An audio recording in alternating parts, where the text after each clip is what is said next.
WNST, Towson, Baltimore, and WNST.net.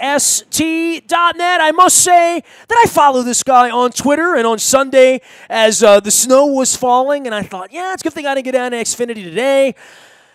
The Terps alums all showed up on the Twitter feed of Don Markus. You can follow him out on Twitter as well as at the Baltimore Sun. He's been my friend for going on about 35 years now. We welcome him back on the Sports Prof 56 and the backside of watching two stinkers for the Terps here this week. Don, this team, it changes weather weekly, right, as to whether you think they're good or they're bad or they're somewhere in between. We're not too far away from finding out what they really are here in the next couple of weeks, because the games that matter are still 2 weeks away. But this has been a bad week for Maryland, right? Not a good one. No. They played better yesterday, but I don't think they could have played any worse than they did up at Penn State. But yesterday was a winnable game. It was a game against a very good team playing without one of its starters, and really basically played five guys, maybe six guys. So Maryland definitely had advantage in terms of depth. They had the lead in the second half, and they just didn't execute down the stretch. And Michigan put on, as I wrote today, a clinic on the offensive end in the last 5-6 minutes. Well, you make your shots. The other team doesn't make theirs, and shot selection, but on the internet, and for the fan base, it's all about Turgeon, right? And coaching and not winning games late. The kids change, but the thing that doesn't change is the coach. Where's Turgeon in all of this? And I don't want to say job security, but I mean, it's what you cover. And obviously, nobody would have thought that DJ Durkin was going to get run out, but he did, and that was a different kind of circumstance. But in the case of money and years and where they are, if they were to lose the first-round game in the tournament, I think the fan base, and I think we saw over the weekend with all the old Terps coming back, there's an expectation here, especially with this team, with the young players, with a special guy in Fernando, that they're going to be playing a weekend or two at the end of the month. Yeah, and I think they should. And I think they have the talent to play into the semis, if not the finals, of the Big Ten. They arguably have the most talent. Now, it is young, but it really wasn't, at Penn State, it wasn't the young guys who didn't show up mostly. It was the older guys. It was Anthony Cowan and Bruno who didn't show up in that game. Yesterday, I think everybody played hard, but again, it was Anthony Cowan and Bruno who didn't, Bruno did it on the defensive end, but they combined 9 of 28 from the field, and in Anthony's case, some of them were not the best shots. So I think that I think there's a strong case for are we seeing another late season fade by the Terps, and it's not without merit. Well, with Cowan, and once we get into tournament time and handling the ball, and to your point, shot selection, I know the fans love to get down on the coaching, and I've been doing sports radio a long time, and the internet is this loud thing, but there does come a point where, the kid lets the ball go, the kid makes the decision to shoot or not shoot or to distribute the ball. Cowan's going to be the most important guy on the floor later on, not named Fernando, I guess, because we've started to at least believe Fernando's going to show up every night. That certainly wasn't the case at Penn State, but I think there's a lot of pressure on Cowan because Fernando's going to be gone at the end of all this. Well, I think, and the thing is that, yes, he is taking the shots and he is making the plays, but the one question I asked Mark after the game was, did he think about when Cowan was 1 of 11, did he think about taking him out and going in a different direction? And basically he said no. He said that's what he has time out to do in terms of talking to guys. I thought that Aaron Wiggins and Ayala should have been getting shots down the stretch that they not only they were going to Cowan, they were looking for Cowan. And when, a guy is 1 for 11 and they're looking for him, it's usually because they don't have any other options. And that was the case last year. When they had Herter and Cowan, they didn't really have much behind them. But this year they have plenty of options, and they have plenty of options of people who could be on the floor at key moments. And I just think that there has to be a time where, he has to say, okay, Anthony's not having a great day. I'm going to get somebody else in there, and not just wait for him to be mellow, and as Melo often did. But as we remember, late in his career, his junior year, Melo didn't, and they ended up losing in the first round of the tournament and the first round of the Big Ten. So I just think that, but as far as Mark's job security, they got to deal with DJ Durkin's payoff first, and then paying off all the assistants. So they're not in any financial position to do it. But I think that if Maryland does fade at the end of the year and does have a rough time in the Big Ten and or the NCAA, there's going to be a clamoring for Turgeon's job, and I don't think they're going to do it. But I do think there'll probably be coaches on a staff.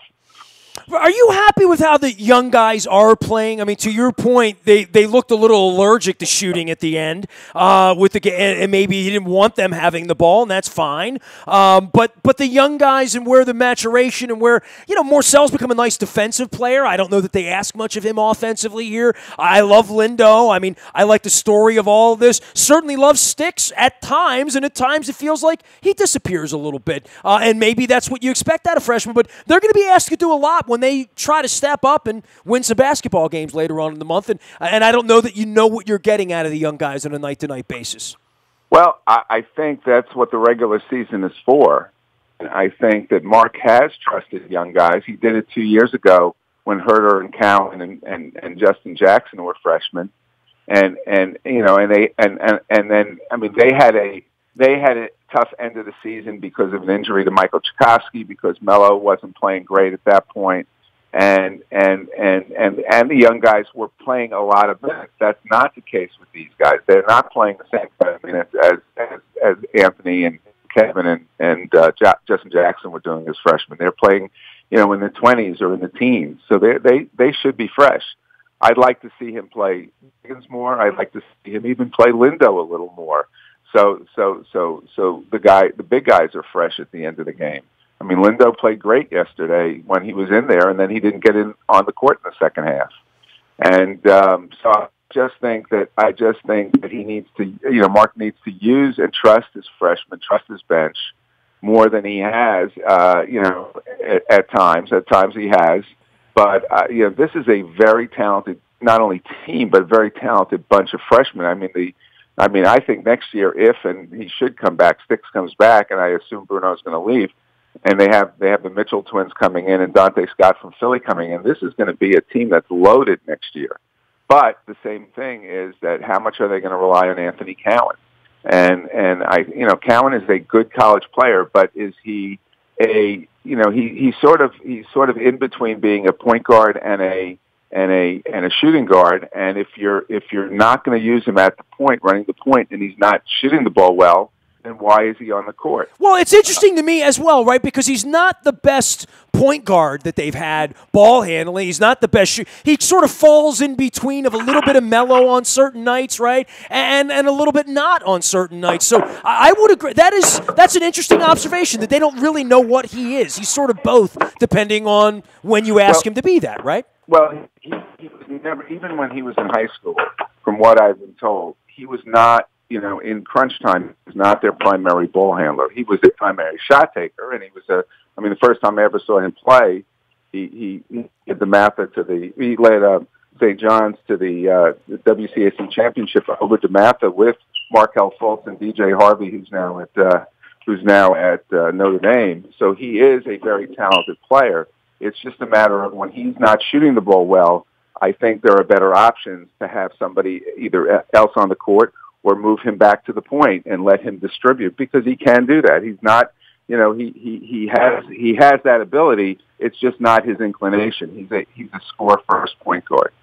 Don Markus is here. He is at the Baltimore Sun. He is Sports Prof 56 out on Twitter. You can follow him. No one with more history and background with all things College Park than Don. All of our WNST coverage brought to you by our friends at Royal Farms. Real fresh, real fast, tasty coffee. Make sure you're using the ROFO rewards card when you're getting your gas. You get your Western fries and your fried chicken free of charge. Also, when this weather clears, our friends down at Compass Point have 36 holes in Pasadena. They're doing a big event here, the Irish Open, coming up this week. Make sure you're checking them out at compasspointgolf.com. Also, our friends at King Discount Liquors. Give the King a ring. My wife gave the King a ring last week. She did the booze shopping around here. She always picks up lottery tickets when she's there as well. Came back with a couple bottles of Malbec and some stout. I am happy. Make sure you're giving Johnny Bev and the King All-Stars a ring when you are in Rosedale. King Discount Liquors. He is not on Facebook, but I am. This guy is on Twitter, Don Markus, and Saturday night, apparently they had a hootenanny. I did not see that, Don. in Baltimore.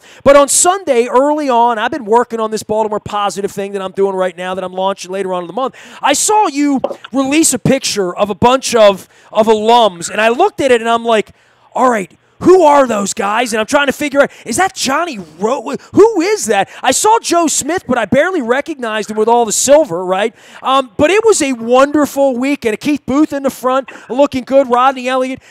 You've covered this thing for a long, long time. Obviously, Gary came back. A lot of alums came back. I'm a little disappointed I didn't go down Sunday because, much like you, I've watched Maryland basketball all my life, and you've covered this thing for 30 years. An interesting weekend, and then a turd against Michigan. A little bit disappointing to lose in front of Steve Blake and all of these guys that came back, right?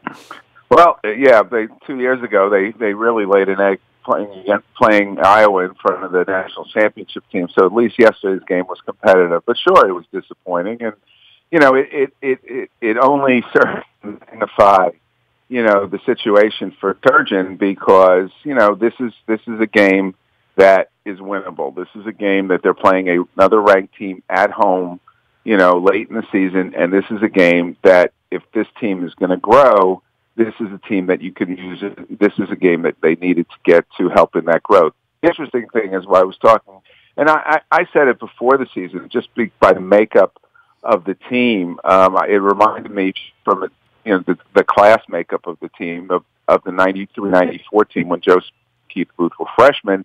And they had three guys who started as freshmen coming in as starting as sophomores in X-ray hip Johnny Rhodes and Wayne Simpkins. And that team, had some ups and downs during the season.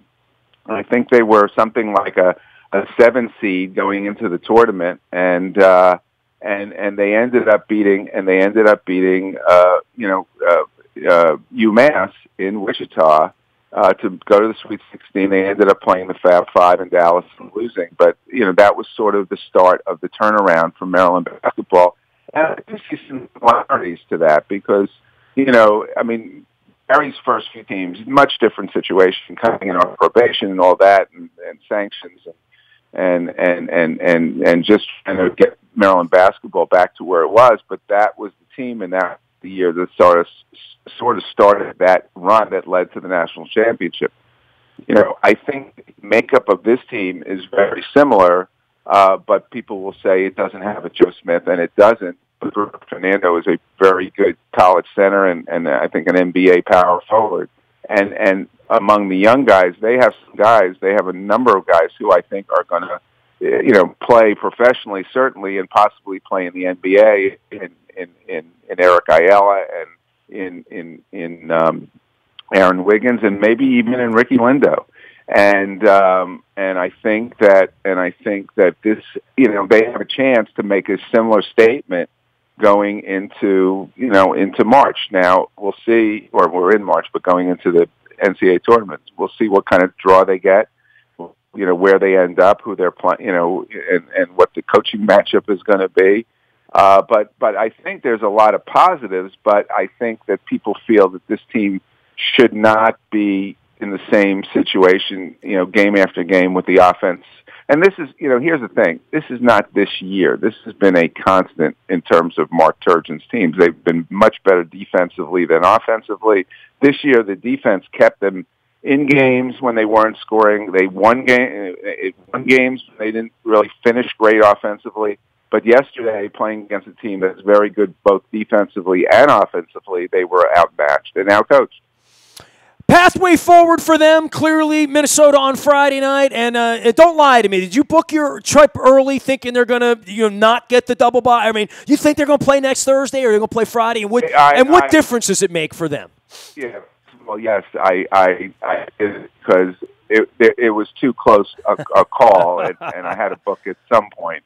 I'm actually going down to Florida for my mom's 94th birthday. Oh, beautiful! On Sunday. Hey, bless her. My dad's 100th birthday is March 5th. I lost my dad 27 years ago, but his 100th birthday is this week, and we're celebrating him. We lost my mom, but man, 94. Get down to Florida, man. Put some pictures of her up. You put Johnny Rhodes up. I want to see you and your mama.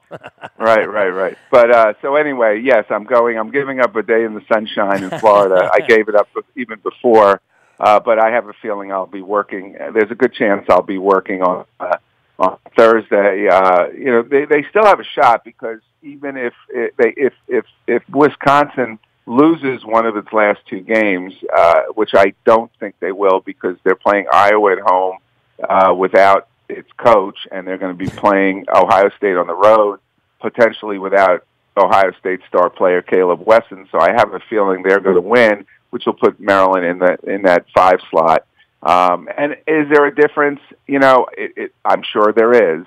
But the one thing Maryland has is depth, and if Mark uses that depth the first game, if it's not a tough game, but all these games seem to be tough for them, then I think they have it. It doesn't make a difference. But Wisconsin has always been a tough matchup for them, and that was the team they lost to a year ago in the tournament, and it's going to be Chicago, where I'm sure there are going to be a lot of Wisconsin fans because it's not that far from Madison. And so I think that it's going to be, it's going to be a grind for them to get past that at least past Friday, and get into the semifinals of the Big Ten. Don't eat any tourist pizza when you're out there. Get me some Garrett's popcorn or something, okay? Out in Chicago. Okay, you got it. Hey, man, always great to have you on, and great to see those pictures of the Terps memories over the weekend. Good time for you, personally, just seeing all these Terps come back. I felt a little left out not being down there in the snow on Sunday. It would have been fun to see that sort of a homecoming. Yeah, no, it was great. I mean, I got to catch up with a number of guys, Evers Burns being one of them, Baltimore guy, and Woodlawn. We had a nice conversation. I actually sent. I never take pictures. I took a picture with Joe Smith and sent it to my son, who grew up a Joe Smith fan, and went to Joe's when he was about 8 years old. Went to Joe's when they raised his jersey at Cole Fieldhouse, and it was great catching up with Joe because Joe's gone through some tough times. There was a show last year with Alex Rodriguez that he was having all these financial problems, but he looked good. He sounded better than he did a couple of years ago when he came to Maryland. And aside from the beard, the guy's only 43 years old, but I think he's had a long, a long road. But I think he sounded better. He said things have turned around financially for him a little bit, so that was great. It was great catching up. And then I had to do the same for my younger son, who went to Steve Blake's camp for 3 years. So I sent a picture to my younger son, who lives in Israel, of myself and Steve, saying it was your former camp director. And so it was great catching up. And I had never heard the story about how Steve Blake had the ball from the championship game all these years. So that was an interesting revelation. Drew Nicholas talked about it, and then Steve said, "Oh yeah, it's still in my house." That I'm thinking at some point I'll probably give it to the university, but he hasn't given it to him yet. All right, well, there's a place to store all that. Game left on Friday night. Don Markus will be on a big old jet plane to Chicago next week as the Terps begin Big Ten play. Don, don't be a stranger around here. I'll try to find you a couple weeks from now once we get siege together after St. Patty's Day. Enjoy the time with your mom, please. Have a great time down there, and we'll be reading. Always a pleasure. Take care. Thanks, Miss. Don Markus, my lifer friend. They're lifer friends. Once you've known them 30, 35 years, it gets to be that way. Sports Prof 56. No one knows more about the Terps. Go follow him out on Twitter. Did a great job over the weekend of doing all things Terps and homecoming. Doing a little bit of Terps this week, mixing some Orioles in. I got some Ravens. We got some Combine. If there's any breaking news on anything from C.J. Mosley moving forward with the Ravens, Terrell Suggs, all of these deals getting done, you'll get it first on the WNST Tech Service. That's all brought to you by Coons Ford of Security Boulevard. Dennis Kolatzos will be here on Thursday driving you home from 3 until 5. All of our sponsors keeping us going around here. My dad's 100th birthday this week. We're celebrating him, celebrating March. At some point, the weather will get better, and you guys can run out and golf and get on jet skis and do all the fun things we do around here in the summer. In the meantime, I'm doing the Baltimore Positive Initiative. You may have seen the logo coming out. I've been a little bit coy about my intentions on all of this, but I'll be telling you more in the coming weeks as we launch the website, launch the podcast with Don Moeller on Thursdays. You'll be hearing it here. So we'll have more information about that moving forward. Onward and upward. We are WNST.net, AM 1570, and WNST Towson, Baltimore, and we never stop talking Baltimore sports.